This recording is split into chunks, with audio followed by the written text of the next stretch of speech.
Assalamualaikum warahmatullahi wabarakatuh. Ini adalah mata kuliah perancangan TAPA. Judul hari ini terkait dengan zoning dalam perencanaan pola peletakan komposisi massa. Jadi pastinya dalam merancang sebuah kawasan gitu ya, merencanakan sebuah kawasan, kita pertamanya mengubah zonasi atau mengubah ruang-ruang yang ada di lanskap ini, di ruang luar ini, sehingga dia mempunyai zona tertentu gitu yang nantinya itu yang akan diputuskan. Oh, di sini dibangun bangunan, oh di sini dikonservasi hanya tanaman, oh di sini atau secara fungsi mempunyai fungsi, misalnya oh di sini fungsi khusus apa, di sebelah sana fungsi khusus apa gitu ya. Jadi hari ini kita akan bahas itu. Nah, kalau kita lihat ini slide pertama kita tentang konsep pembagian ruang dalam perancangan TAPA ya. Jadi zona biasanya atau kita biasanya keluarnya block plan terlebih dahulu gitu adalah zona membedakan fungsi. Jadi zona ini fungsinya adalah untuk membagi ruang-ruang dengan fungsi yang berbeda. Fungsi kegiatan masing-masing ruang dalam desain. Jadi fungsi dan kegiatan yang berbeda dirancang gitu ya. Pertamanya yang dilakukan adalah membagi atau membuat merencanakan zona-zona berbeda. Yang dibagi itu biasanya berdasarkan analisis yang komprehensif ya. Kemudian zona juga menggambarkan hubungan ruang dalam TAPA. Karena jadi misalnya seperti ini, oh zona ini, zona penerimaan selanjutnya apa gitu. Karena ada nanti misalnya ada bagian-bagian ruang yang seharusnya tidak berdekatan gitu ya. Jadi sama seperti misalnya kalau kita membangun rumah gitu kan, itu ada misalnya kamar mandi, kemudian kamar tidur gitu ya. Kemudian ada ruang tamu, ada ruang yang lebih privat seperti kitchen gitu ya. Nah, nanti itu kan pasti ada hubungannya gitu. Misalnya, oh jarang sekali misalnya habis ketemu pintu masuk, ketemu misalnya dapur gitu ya. Jadi hubungan-hubungan antar ruang ini juga terjadi ketika kita perhatikan ketika membuat zona di suatu perancangan gitu ya, perencanaan sebuah kawasan gitu, perancangan TAPA. Nah, zona dibuat juga untuk menjamin kualitas lingkungan terbangun sesuai dengan tujuan perencanaan TAPA. Jadi pastinya nanti ada tujuannya, bagian mana yang ingin berdekatan, bagian mana yang tidak ingin berdekatan, dan apa fungsinya gitu. Dan penentuan zona ini pastinya dilakukan dengan analisis yang dalam terlebih dahulu ya. Nanti itu komprehensif juga, termasuk misalnya tadi ruang-ruang apa yang secara fisik memungkinkan gitu. Misalnya oh kalau dia misalnya terlalu curam berarti dia harus ruang itu tidak bisa dijadikan misalnya untuk kawasan bangunan gitu ya. Jadi ada pertimbangan-pertimbangan, ada analisis yang dilakukan sebelum menentukan zona itu. Nah, ini berikutnya beberapa produk ketika seorang arsitek merancang TAPA yang didasari dengan zona-zona gitu ya. Jadi pertama dari analisisnya bisa diketahui bahwa nanti oh di sini bagusnya jadi zona misalnya penerimaan, di sini area masuknya, di sini misalnya bangunannya, di sini harus dikonservasi misalnya, di sini area terbukanya. Jadi ini beberapa contoh terkait tersebut analisisnya ya. Analisis yang berbagai macam dari suhu, klimat ya, juga misalnya dari topografi, kemudian dari sosial ya, dari pendekatan sosial yang berkumpul dan semacamnya, itu nanti menghasilkan peta zonasi ini, keputusan untuk membagi zonasi ini itu ya. Kemudian kalau kita lihat lagi selanjutnya ada beberapa hal lagi gitu ya. Ini beberapa contoh lagi tentang konsep plan atau konsep ruang gitu ya. Kalau kita lihat di sini memang kemudian kalau kita lihat ini adalah biasa dalam analisis ya, setelah dianalisis kita buat konseptual diagram yang membagi dari zona-zona yang ingin kita buat gitu. Ini konsep plan, sama juga biasanya kita bisa buatnya dengan bubble diagram dulu gitu ya. Jadi pembagian dari kawasan-kawasan yang kita bagi berdasarkan fungsinya. Kayak di sini misalnya kalau di luar gitu, di sini kita mau ruang terbukanya. Ini yang gambar sekolah ini, ini ada jalan menuju auditoriumnya. Di sini ada ada sekolahnya di sini gitu ya. Jadi membagi berdasarkan zona. Nah, kemudian kita akan belajar di sini di halaman selanjutnya ada relationship diagram, atau misalnya ketika membuat zona kita juga harus memperhatikan tentang hubungan antar ruang itu sendiri gitu ya. Jadi ini seperti kita melakukan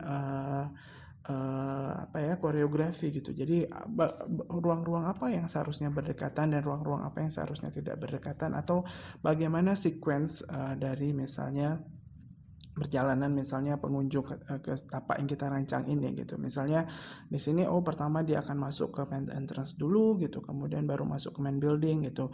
Nah, nanti ada bagian yang misalnya ada bagian yang lebih privat, berarti dia nggak boleh dapat diakses dengan mudah gitu. Jadi relationship diagram ini membahas tentang hubungan dari ruang dan rencana kita tentang hubungan ruang ini bagaimana gitu. Nah, dari diagram ini nanti bisa diturunkan ke tapak sebenarnya dan ditentukan di mana ruang yang tepat untuk hal-hal ini gitu ya. Ini sama juga membahas tentang bagaimana ruang-ruang dibagi dan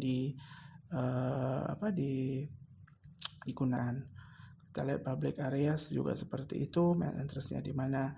Nah, kalau kita lihat ini ada bentuk dari analisis yang lainnya, kita bisa lihat misalnya table of linkage, atau misalnya table of linkage ini adalah bagian untuk melihat apa yang seharusnya dekat dan apa yang seharusnya tidak berdampingan ruang-ruangnya gitu ya.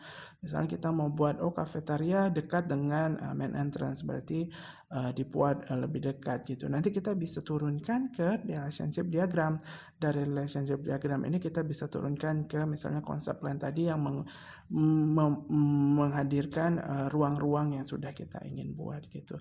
Jadi di tahap zonasi ini kita masih belum masuk ke desain yang utamanya, tapi yang paling penting di sini adalah kita mempunyai keputusan bahwa bagian mana mau dibuat apa gitu. Jadi yang berdasarkan yang tadi kita bilang dengan analisis sebelumnya gitu ya.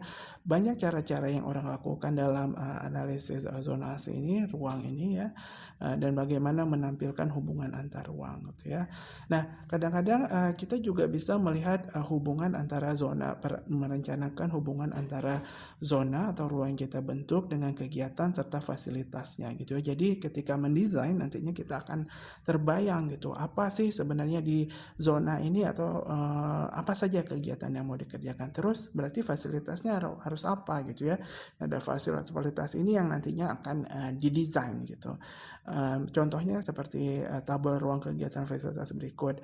Nah, ini kan ada zona penerimaan. Berarti kita bayangin nih dalam perencanaan, berarti di zona penerimaan nanti misalnya ada tiketing, area masuk gitu ya, pintu masuk. Terus butuh apa kalau seperti itu? Berarti fasilitasnya ada gerbang, pos tiket, dan area display misalnya. Maka nanti didesain di area ini harus punya tuh semua fasilitas ini untuk mengakomodir kegiatan-kegiatan yang kita rencanakan itu. Kemudian ada misalnya di zona parkir, apa kegiatannya, sama juga seperti itu. Kemudian plaza juga seperti itu, ruangnya apa kegiatan yang mau kita lakukan di situ, sehingga nanti misalnya fasilitasnya harus ada apa saja gitu ya. Ini misalnya dalam area yang luas kita bisa lihat di sini masuknya dari sini misalnya. Kemudian ini terutama untuk desain-desain dengan bangunan masa banyak gitu ya, dengan masa banyak. Jadi kecerdasan dalam mengatur konfigurasi atau komposisi dari bangunan ini menjadi penting gitu ya. Tidak hanya dinilai dari misalnya fungsinya, nantinya pasti fungsi ini juga nanti berhubungan dengan keadaan fisik dan ekologis dari kawasan. Seperti yang kita bilang tadi, misalnya di mana kita mau taruh misalnya tempat, dan ada banyak juga pendekatan biasanya dilakukan misalnya dengan agar lebih saintifik gitu ya. Orang melakukan kalau kawasan yang lebih besar misalnya dengan GIS gitu ya. Jadi dengan ada parameter-parameter tertentu sehingga desainer bisa membuat keputusan, oke, di sini ini dijadiin bangunan, kemudian di sini harus dikonservasi, di sini seharusnya bisa dijadikan misalnya ruang terbuka, di sini bisa sebagai misalnya area dengan kegiatan yang terbatas gitu. Jadi keputusan-keputusan ini sebenarnya tidak diambil juga dengan serta-merta dengan perasaan si desainer, tapi didukung dengan data, dengan analisis yang ilmiah gitu ya. Ini contoh-contoh beberapa lainnya. Kalau kita lihat ini dulu kerjaan saya untuk Danau Lut Tawar gitu ya. Jadi zonasi dalam kawasan yang lebih besar, oke, kita mau di sini sebagai area masuknya, kemudian di sini sebagai atraksi utamanya, dan bagaimana fungsi-fungsi dari setiap zonasi ini punya fungsi yang berbeda. Oh, di sini jadi tempat misalnya area wisata, kemudian di sini pemukiman dan sebagainya gitu ya. Dan skala dari besar dan kecil juga menentukan nantinya kedetailan dari misalnya penjelasan dari zonasi ini, tapi hal ini menjadi penting untuk dikerjakan sebelum memang mendesain gitu ya, sehingga kita tahu di mana. Selanjutnya ini juga sama ya, di Gampung Nusa misalnya, bagaimana misalnya kita bisa bagi zona-zonanya. Oh, di sini zona wisata kampung, kemudian wisata gunung, dan selain fungsi dia juga bisa dengan tema ya. Jadi pembagian zonasi ini apa yang mau kita angkat temanya gitu ya. Ini juga kalau misalnya ini contoh dari konsep ruang komplek Beracan gitu ya, di mana ada bangunan tua, bangunan lama, dan apa yang dilakukan di kawasan sekitarnya gitu ya. Jadi pintunya di mana, kemudian keluarnya di mana, terus tempat parkirnya di mana. Jadi untuk menentukan itu pastinya ada analisis yang dilakukan sebelumnya. Ini misalnya nyambung ya, dan juga nanti misalnya ruang-ruang ini karena dia tadi harus dihubungkan, pastinya sangat berhubungan dengan konsep sirkulasi. Makanya yang kalau kita lihat tadi misalnya diagram relationship diagram itu kan itu juga melihat hubungan, dan hubungan ini biasanya berpengaruhnya nanti pada sirkulasi. Kalau kita lihat di sini memang kita harus juga memikirkan bagaimana misalnya flow dari misalnya apakah mobil, apakah manusia, kendaraan, pejalan kaki dalam tapak yang kita bangun gitu ya, ketika kita sudah membangun ruang-ruangnya. Ini juga konsep zonasi, tapi hal ini menarik selanjutnya yang ditinjau dari aspek pelestarian. Jadi misalnya zonasi kalau di bidang cagar budaya gitu, kita juga ini karena masjid Beracan bangunan cagar budaya, kita juga harus memperhatikan peraturan-peraturan yang ada perintah gitu ya. Misal kalau cagar budaya itu kita harus nentuin misalnya berarti ada zona inti. Di mana zona intinya, di mana zona penyangganya, di mana zona pemanfaatannya. Jadi ada bisa juga pendekatan dari zonasi ini berdasarkan peraturan yang sudah ada gitu ya, terutama untuk kawasan-kawasan yang memang dikonservasi, dijaga, itu udah ada peraturannya semua. Jadi kelihayan dalam melihat dokumen juga menjadi penting, melihat apa sih sebenarnya yang dimau, karena sebagian perencanaan atau perancangan biasa kita sudah ada tor umumnya gitu ya, yang harus diikuti, yang biasanya diturunkan dari aturan-aturan gitu ya pemerintah. Nah, kita lihat lagi di sini misalnya yang ingin dibangun apa, pastinya nanti punya beda fungsi, beda ruang gitu ya. Misalnya kalau kita mau bangun di sini housing, berarti ya ruang-ruang apa aja yang harus ada gitu ya. Ada public circulation, sistem parking gitu ya. Nah, kalau kita lihat nih macam-macam nih. Kalau sport ground berarti harus ada apa ruang-ruangnya. Dan ini ada beberapa sudah dikumpulkan dari bukunya Hill William gitu ya. Jadi kalian bisa lihat juga gitu ya. Butuh apa sih kalau kita misalnya rancangan tapak kita nih fungsinya untuk misalnya housing atau perumahan. Berarti yang dipikirkan harus ada ruang apa saja gitu ya. Kemudian misalnya kalau di sport ground atau misalnya lapangan olahraga, ruang apa yang harus disediakan dari lapangan olahraga ini ya. Ini ada beberapa contohnya, kalian bisa lihat sendiri. Nih misalnya rumah sakit, berarti rumah sakit itu dalam merancang rumah sakit kita punya tapak misalnya, terus kita harus mempertimbangkan ruang-ruang apa saja gitu ya. Misalnya bangunannya, kemudian ada parkingnya gitu ya, kemudian juga ada kitchen garden, ada laundry yard gitu ya, hospital maintenance, Nah, ada mortuary, terus kalau misalnya sekolah, misalnya harus ada apa? Oh, ada children access, parent access, staff access, gitu ya. Kemudian visitor parking, outdoor teaching, ada area belajar luar, itu penting. Kemudian area bermain. Nah, itu semuanya harus disediakan ketika kita punya fungsi, suatu fungsi yang sudah jelas, gitu. Jadi beda fungsi, pasti nanti ruang-ruangnya juga berbeda, gitu. Kalau misalnya office atau misalnya kantor, apa saja yang perlu, gitu ya. Di sini mungkin ada staff recreationnya juga, landscape furniture, kemudian vehicular access, gitu ya, staff parking, visitor parking, pedestrian access. Jadi jelas setiap ruang memiliki setiap fungsi nanti punya ruang-ruang tersendiri. Ini hotel, begitu juga shopping area, begitu juga natural seperti itu. Nah, pola peletakan komposisi massa ini ya, jadi apa saja yang perlu dipertimbangkan gitu. Yang pertama yang paling penting itu berarti analisis tapaknya harus bagus gitu ya. Analisis tapak inilah yang nanti akan menentukan bagaimana komposisi massa yang akan kita bangun.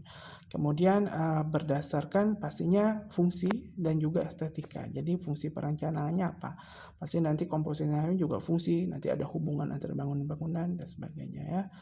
Nah, ini ada beberapa tentang terkait diagram terkait komposisi massa. Ini kontur lahan, misalnya kita lihat bagaimana mengatur komposisi massa bangunan pada lahan yang misalnya yang pertama ini tidak rata atau misalnya dengan rata gitu. Apakah dia akan mengikuti kontur atau dia akan dibangun tegak lurus dari kontur gitu ya. Nah, ini pertimbangan-pertimbangan tentunya harus didasari dari analisis tapak yang baik. Kemudian juga dan ini pertimbangannya nanti ada dua tadi ya, secara fungsi dan hubungan ruang juga menjadi penting dalam pengaturan komposisi massa. Berikut juga selanjutnya berbagai macam alternatif ya dalam misalnya kita melakukan atau misalnya mengatur komposisi massa bangunan yang kita mau gitu ya. Ada yang memang mengikuti kontur, ada yang misalnya dia menjadi salah satu vokal poinnya gitu ya, nggak terlalu agak berbeda gitu. Jadi itu keputusan yang arsitek biasa buat. Termasuk juga bagaimana mengatur komposisi air gitu ya, air dan bangunan. Ini ada beberapa konsep yang bisa dilihat. Kadang-kadang kita ingin air dan bangunan misalnya terlihat menyatu atau misalnya dia memang bagian dari yang terpisah gitu ya. Jadi hal-hal ini menjadi bagian penting gitu. Termasuk ketika kita punya massa banyak, bagaimana menyatukannya. Selanjutnya kita lihat di sini ada beberapa massa banyak dan bagaimana beberapa alternatif cara menyatukan dari kawasan massa banyak itu dalam satu kawasan. Ini masih juga berhubungan dengan tanaman gitu ya, dan bagaimana tanaman juga bisa membentuk ruang-ruang zonasi-zonasi yang kita mau gitu ya. Dan yang paling penting ada istilah namanya ruang mati dan ruang mati. Ruang mati itu adalah ruang yang tidak tergunakan karena kita salah meletakkan posisi bangunan. Ini jadi bagaimana kita dapat mengolah ruang yang tersisa.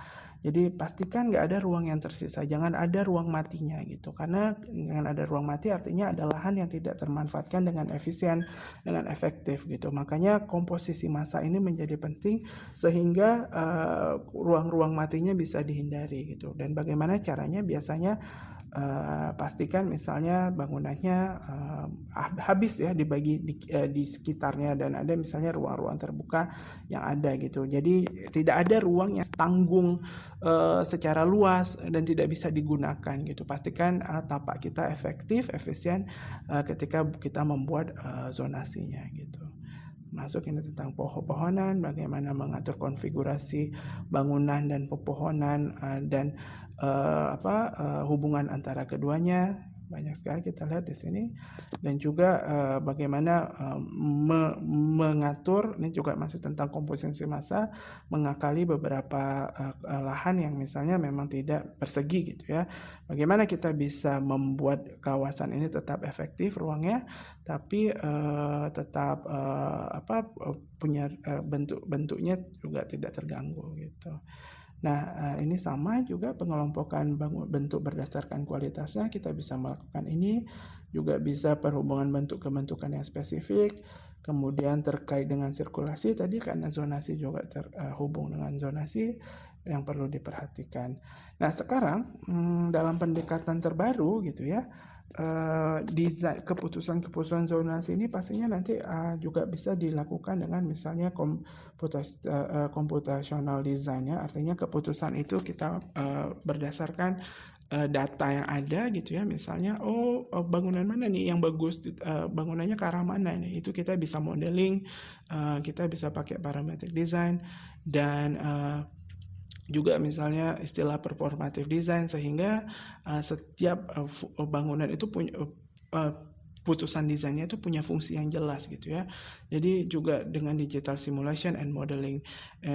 Jadi ini pendekatan baru mungkin kalau di sini ya. Jadi keputusan itu nggak cuma pakai perasaan. Misalnya ini bagus nih di sini untuk kolam, di sini jadiin aja bangunan, tapi semuanya tuh terukur gitu. Ada parameternya. Misalnya kalau kamu punya bangunan, kalau kamu ada satu kawasan, saya mau yang ada bangunannya itu misalnya kita punya parameternya misalnya di ketinggian segini dan misalnya slope-nya atau kemiringannya rendah gitu. Oke, jadi keputusannya di mana tuh di tapak kita yang seperti itu. Oke, berarti di situ kita buat bangunannya gitu. Termasuk juga misalnya di mana bangunan yang di mana yang misalnya harus dikonservasi, apa saja parameternya. Jadi keputusannya lebih masuk akal, lebih tidak hanya berdasarkan intuisi desainer, tapi berdasarkan analisis yang terukur gitu, ada ukurannya. Saya kira demikian untuk kuliah hari ini ya. Mudah-mudahan kalau bisa kita review lagi tadi bahwa zonasi ini atau misalnya pembagian ruang ini menjadi penting dalam perancangan sebuah tapak, karena dia pertama membagi ruang-ruang agar fungsinya tercapai dengan baik gitu ya.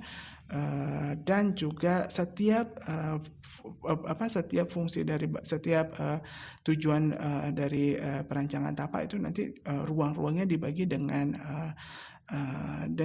ruang-ruang tertentu juga gitu ya, nggak sama setiap itu apa yang dibutuhkan untuk tujuan perancangan tapak tersebut.